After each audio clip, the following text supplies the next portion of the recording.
Greetings, salutations. Welcome to this midday power surge, Monday, July 13th, 2020. This is your spiritual oasis on this pilgrim journey as we are journeying home.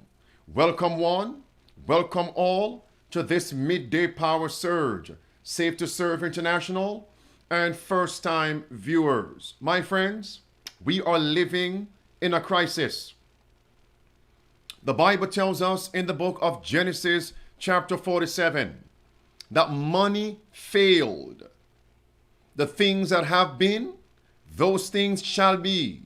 There's no new thing under the sun. That means money is going to fail in these last days. We're seeing evidences of a coming economic crisis, a financial crash, a financial meltdown. Matthew 24 speaks of a time of famine. That time is here. And that dream that God gave to Pharaoh, 7 fat cows and 7 lean cows, 7 skinny cows, 7 years of plenty, 7 years of famine, such severe famine that the years of plenty would be forgotten. That dream that Joseph interpreted is now being fulfilled in these last days. When you look at Genesis chapter 47, verse 15 onward, the Bible tells us that even the people in the land became paupers. They became government dependent.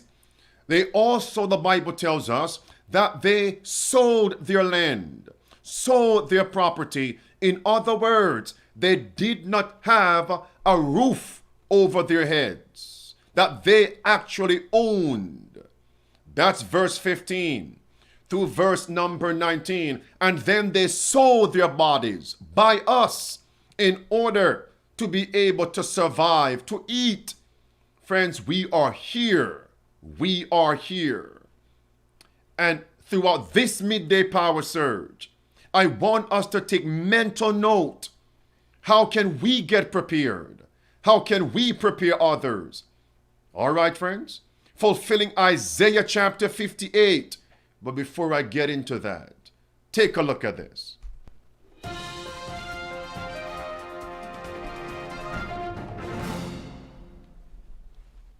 Take a look at this, my friends. July 11th, 2020. The headline reads, Tsunami of Evictions could make 28 million Americans homeless this summer alone. Now, my friends, I'm a person who loves numbers, statistics. I took a look at this. Notice what this says. I looked up the number of households in America. It says, how many households are in the U.S.? In 2019, there were 128 million households in the United States. Then it says, according to the U.S. Census Bureau, a household is considered to be all persons living within one housing unit. This includes apartments, houses, or single rooms, and consists of both related and unrelated people living together. Friends, do the math. 128 million households in 2019 in America. And now we're told nearly 28 million Americans are going to be homeless. Do the math, my friends. What is 128 divided by 28? What do you have, my friends? It's about 4.5. Think about that. 1 in 4 households will be homeless in America. Take a look at this, my friends. It goes on. I want everyone to notice this. It says nearly 1/3 of U.S. households have not paid rent for July. Think about that. Nearly 1/3 of U.S. households representing 32%, have still not made their full housing payments for the month of July. And what is the backdrop? Look at this, red words, with the pandemic continuing to sink its claws into the U.S. Economic conditions have also failed to improve for millions of people. And yet, the people are being told, stay home. Stay at home. Stay home. And what's happening as a result, my friends? Humanitarian disaster looms for some 28 million people in America who are facing what? Eviction and homelessness in the immediate future. It goes on. For 4 months now, a historically high amount of American households have been unable to pay their housing bill. Housing bill. Could that also include utilities? So what about the other outstanding debt? Mortgage, rent, utilities, insurance. May I make that plural? Insurances. It says, who are the ones affected? I want everyone to watch this. Younger people who are renting and own homes, low income, or renters. What demographic of races? Black and Latino families. And I thought, is that the only demographic? Friends, the article went on to say, watch this, 1 in 5 of the 110 million Americans who rent their homes, which make up over 20 million people, are at risk of eviction by the end of September 2020. Here it is now. And these aren't simply low-income families. Do you see it now, my friends?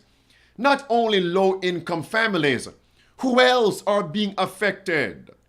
Who else have become victims of the tsunami of evictions? Yes, friends, even the middle class of America. Here it is now. Red words from top. You have a lot of folks who have had strong incomes. In a lot of cases, high five-figure or low six-figure salaries. However, they didn't have a lot of savings. That's the key right there. They lost their jobs. Some were furloughed. And there was not any severance package attached to that. But they had rents, rented this, rented that, and were in line with the salaries that they were earning. Watch this now. The client pool economically looks a lot different now than it has in the past. It was more so the low-income individual, but not so now. We're seeing the middle class being decimated. Oh, friends. Do you know what signal this sends? We are told when the mark of the beast is going to be enforced, there are not going to be 3 classes. No. Not rich, middle, and poor. No. Only 2 classes. Rich or poor. That's it. Revelation 13, the stage is set. And this is reminiscent of what transpired during the French Revolution. How many classes were they in the time of the revolution in the 1780s and 1790s? Only 2. What happened to the middle class? Read the chapter in the book, The Great Controversy, the Bible and the French Revolution. The middle class was decimated, destroyed. Only rich and paupers, government-dependent people. All right. Are we here, my friends? It goes on to say, I want everyone to watch this now. The tens of millions of Americans continue to survive on unemployment checks, while their economic stimulus checks have long been gone. So the safety net has burst. Yes, friends, the threads of the safety net proverbially has unraveled. Do you see it now? And then it says, those policies that were put in place, a ban on evicting individuals, placing a moratorium on rent payments. Now, the local governments have lifted those policies. The bottom is about to drop out. And listen now to what Jamal Bowman said, just a repetition, listen, about canceling rent, which in short would make individuals government dependent. But let me add, friends, the people don't see any other option but to become paupers, and that saddens my heart. Yes, they see no other way out. Distress of nations. With perplexity, they see no other way out but to become government dependent, but to become paupers, but to hail and protest and call for the policies of socialism. Listen. If people don't have jobs and they can't pay the rent, how are we going to hold them accountable by taking them to eviction? And in terms of the small landlords, we support, a moratorium on mortgages regarding small landlords because they are small and they do have their struggles. But we're talking about larger real estate corporations and the real estate lobby that has been dictating how we do housing policy in New York State for decades. We need a cancellation of rent. We need a cancellation of small mortgages. We need a cancellation of utilities. We need to end evictions. We need a blockade on evictions as that runs out today in New York State and across the country. We need to invest in the people, the working class people of our city, state, and country. It was very easy for us to write trillions of dollars, write a $1.5 trillion check for Wall Street. Very easy for us to bail out the airline industry and the cruise industry. We need to bail out the working class people of this country. And that's what the cancellation of rent is all about. Let's focus. Friends, you can see in the title the word Tsunami of Evictions. That statement is not only in the news media going viral, it is prophetic.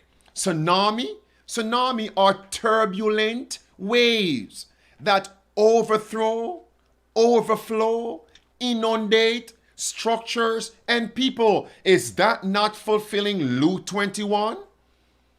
In verse 25, signs in the sun, the moon, the stars, distress of nations, with perplexity, the seas and the waves roaring, men's hearts failing them for fear and for looking after those things which are coming upon the earth. When we see all these movements happening simultaneously, the Bible says, do not become distressed. Don't become perplexed like others. No. Save to Serve International, I want to encourage you. First-time viewers, I want to encourage you. Jesus says, don't look around. Don't look down on yourself. Look up. That's where your hope is. Lift up your chin. Lift up your heads. Your redemption draweth nigh. There is a way out. God has a way. Ministry of Healing, page 481. Our Heavenly Father has 1,000 ways to provide for us, for which we know nothing. And those who accept this one principle of making the service of God supreme will find perplexities vanish and a plain path before their feet. Can I give you one more? May I give you one more quote? Volume 8, page 10. God has the means. I want everyone to listen attentively.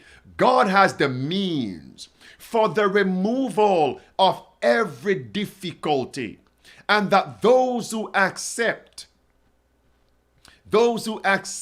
this principle, those who love God and appreciate the means he employs, yes, friends, those individuals will have their need supplied.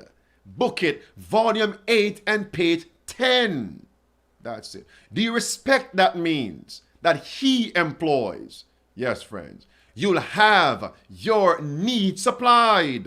Look at this now, my friends. That's why they are voting in individuals like Jamal Bowman with those policies. All right? Notice now what this says.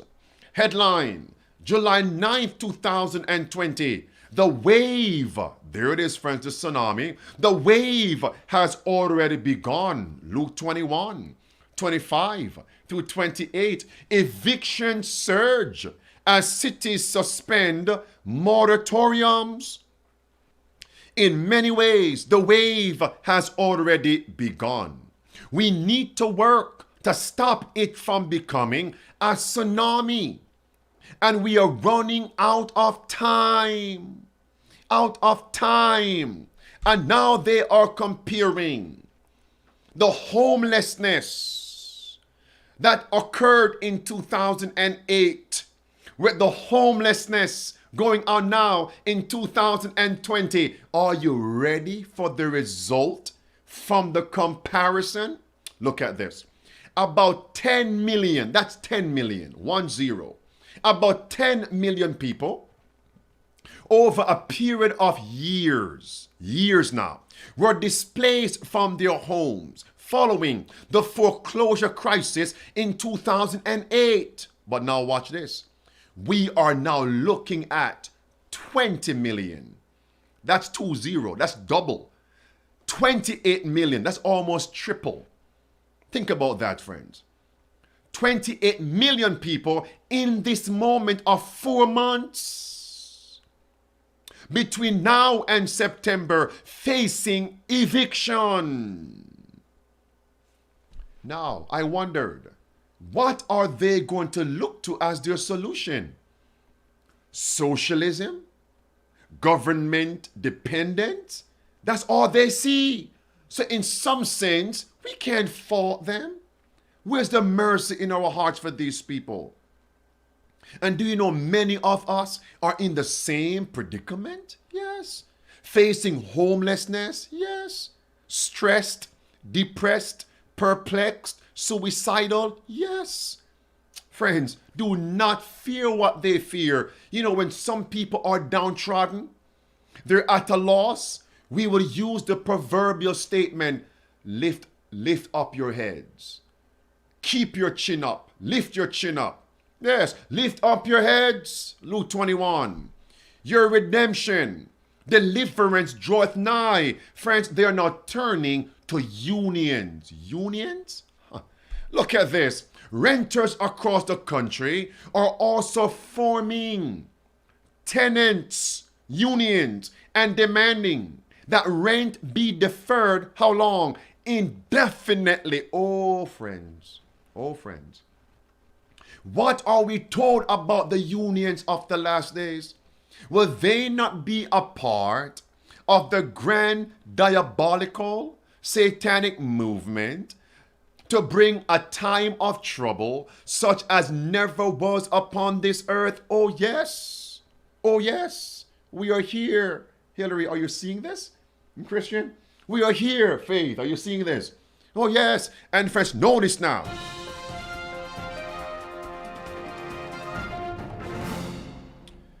Do you remember AOC, Alexandra Ocasio-Cortez? Look at this now. Headline, July 13th, 2020. Alexandra Ocasio-Cortez defends rise in New York City crime, saying people are stealing in order to feed their families. This is where we have come. People now are stealing. People are stealing in order to be able to eat. Do you remember in 2007, 2008, 2019 that people were dumpster diving in order to eat and feed their family? What is dumpster diving? Safe to Serve International, first time viewers, what is dumpster diving? Trying to find food from the trash? Look at this, Christian. Let's see what she said. People are stealing bread to feed their children during record unemployment despite weeks of bloodshed, don't forget that, and a 130% surge in shootings. Oh, my friends, are we living in a great dire straits? Yes. Let's see what she said. Listen. What they're saying. So why is this uptick in crime happening? Well, let's think about it. Do we think this has to do with the fact that there's record unemployment in the United States right now? The fact that people are at a level of economic desperation that we have not seen since the Great Recession? Maybe this has to do with the fact that people aren't paying their rent and are scared to pay their rent. And so they go out and they need to feed their child and they don't have money. So you maybe have to, they're put in a position where they feel like they either need to shoplift some bread or go hungry that night. Maybe it's the fact that unemployment provisions have not been given to everyone. Maybe it's because of the fact that some people still haven't gotten their stimulus checks yet. Friends, this is a time of crisis. And I know it's easier for us, pronoun us, to say those people. Friends, all of us will go through this. You wait. Mark my words and God's words. We're all going to be negatively impacted by this crisis. While the majority are suffering, the majority are penniless, the majority are poor. Oh, friends, only the 2% are well off, just as during the French Revolution. The 98% were paupers, and only the Jesuits flourished in France during the French Revolution. All these policies that are now bearing bitter fruit are plans from the puppet master there in the Vatican and his allies. Let me just say this. Do you see what AOC just said? Look at Nehemiah chapter 5. Nehemiah chapter 5 verse 1. It speaks about the people having a great cry. Why was there a great cry? Their own brethren kept them in bondage, oppressed them. And verse number 2, verse number 3, down through verse number 6, it says, the people had to mortgage their land and vineyard. They no longer owned their vineyard, no longer owned their homes. They were paupers. That's Nehemiah 5. They were dependent upon the system to eat, upon the system to have a roof over their heads. Nehemiah came in and brought a reformation. There was a great cry. It's happening now. Was there a great cry in Egypt? Then came the Exodus. Is there a great cry right now? Oh, then comes the final Exodus, the second coming of Christ. But before that, what will come from this great cry? Oh, we want Sunday rest by law. We want to return to God, worshiping God as a nation, to restore or to return first, to return to divine favor so God can bless America, and then to return to temporal prosperity. We are here, my friends. Now, you remember what AOC just said in that clip? People are scared. It pricked my heart, friends. To pay their rent. I said, why would they be scared to pay their rent? Because they find themselves having two options: pay the rent or feed my family. Pay the rent or feed my family. One more time. Pay the rent or feed my family. I sat here. I said, Hillary, find me that quotation where Ellen White was in a similar situation. They were poor. Yes, friends. Ellen White, James White, they had a family. They were poor. And Sister White had to make a decision to buy this or buy that. Clothe the child or feed the child. May I read that for you? Listen what it says here, friends. Thank you, Hillary. This is Life Sketches, page 88, page 243. Paragraph 1, it says, Sister White writing, we were resolved to suffer rather than get in debt. Why? If you're in debt, you become a slave to the creditor. She says, I allowed myself and child 1 pint of milk each day. One morning, before my husband went to his work, he left me 9 cents to buy milk for 3 mornings. It was quite a study with me whether to buy the milk for myself and child or get an apron, a covering apron for the child. I gave up the milk and purchased the cloth for an apron to cover the bare arms of my child. Thank you, Hillary. Oh, my friends. That was the beginning of the movement. How will it be at the close of this movement? That's why when I speak to you during Midday Power Surge, by God's grace, it must be messages from the throne of God that are applicable to our situations now and hereafter. Take heed, my friends. Is there a solution? Look at this now.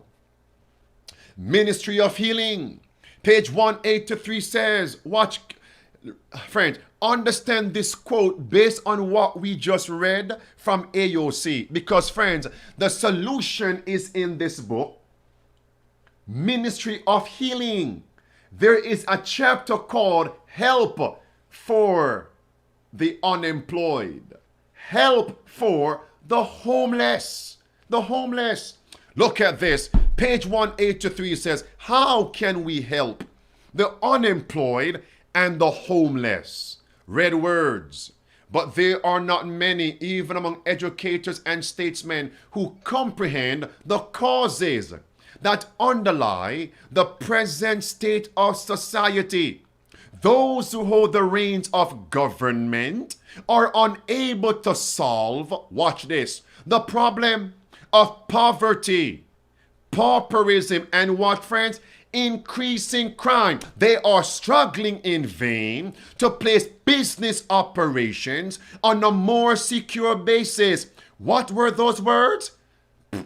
Poverty, pauperism, and increasing crime. What did we just see in AOC right here?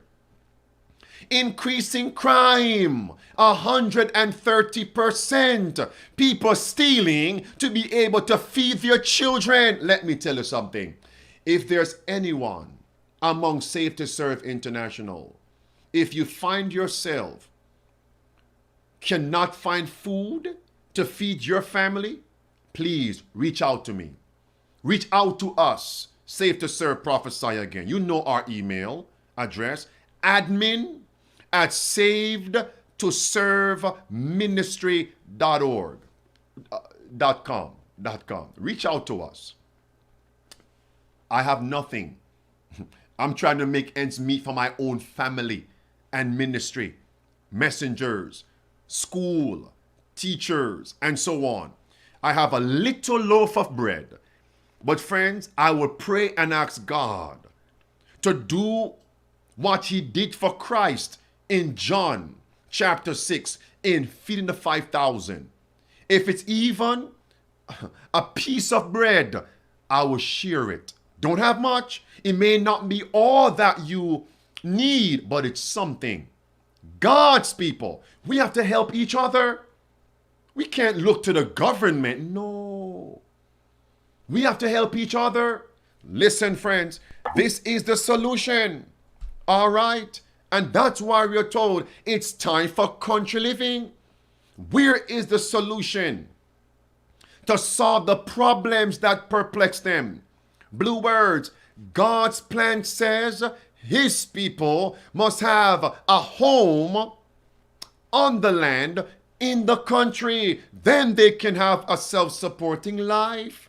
Last sentence, to the world's departure from it, the Bible and its principles of country living, is owing to a large degree the poverty and wretchedness that exists today. You know, friends, I must say this.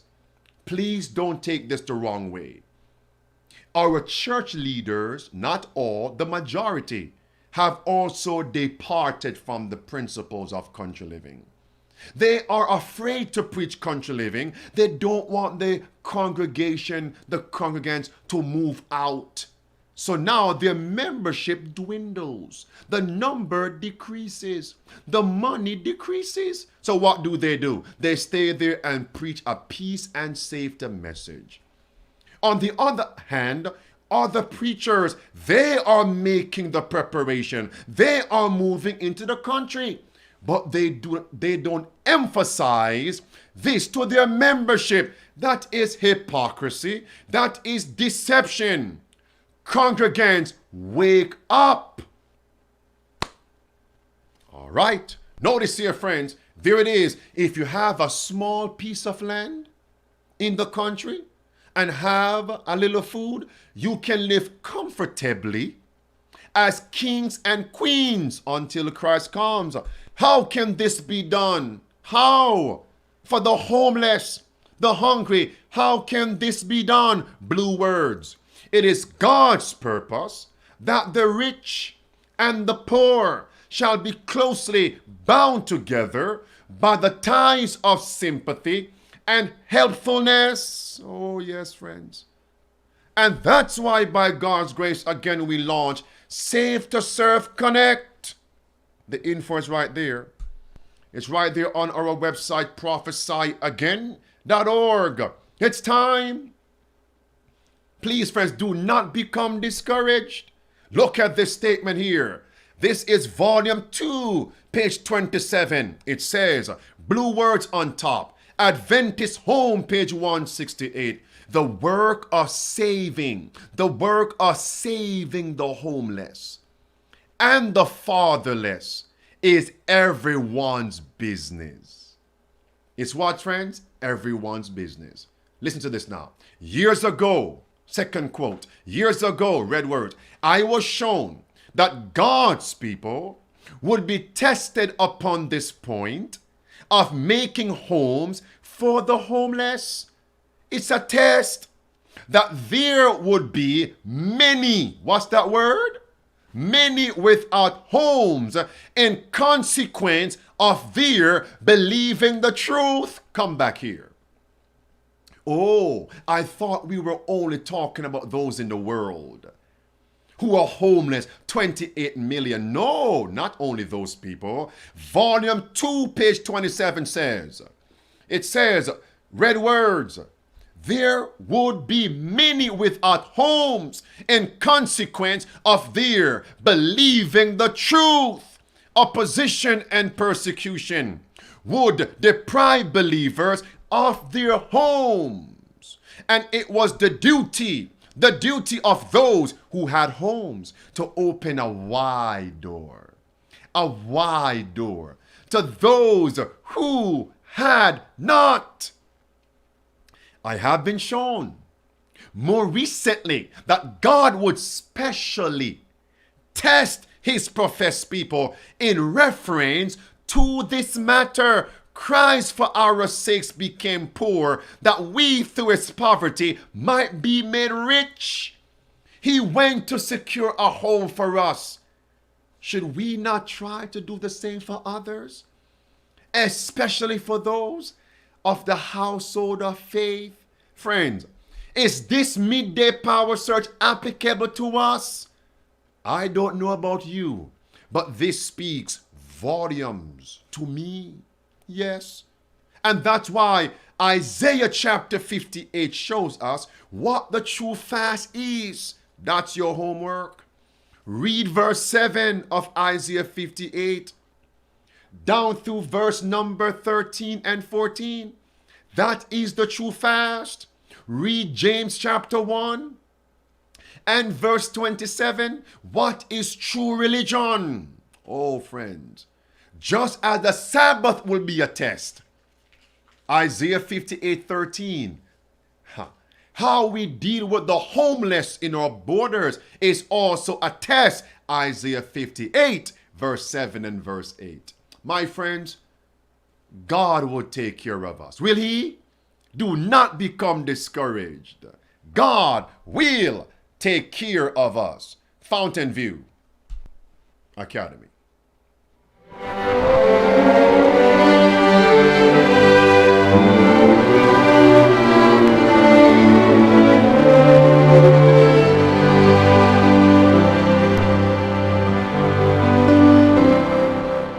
Be not dismayed, whate'er betide, God will take care of you.